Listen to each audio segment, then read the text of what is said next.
या बातमीचे प्रायोजक आहे हॉटेल बडे पीर।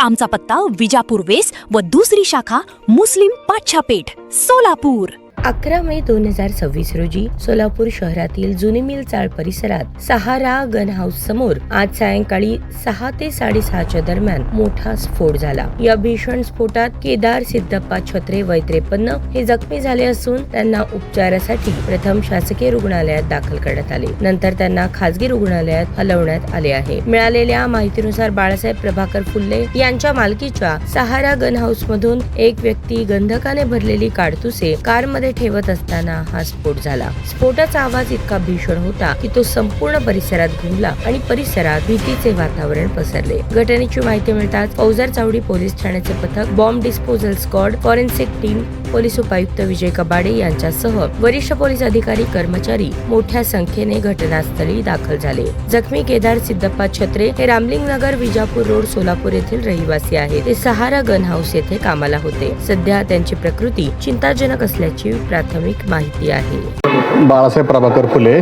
माझं सहारा एअरगन शॉप म्हणून भैया चौकाचे इथं दुकान आहे करंजकीरकरांच्या बिल्डिंगमध्ये।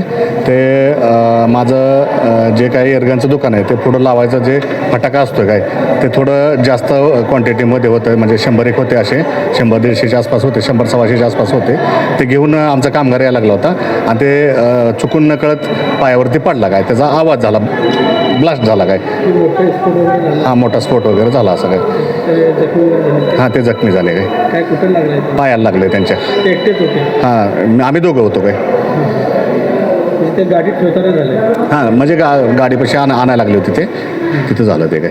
गाडीचं पण नुकसान झालं? नाही, गाडीचं नाही नुकसान झालं। ताज्या बातम्या पाहण्यासाठी प्राईम महाराष्ट्र न्यूज चॅनलला सबस्क्राईब करा।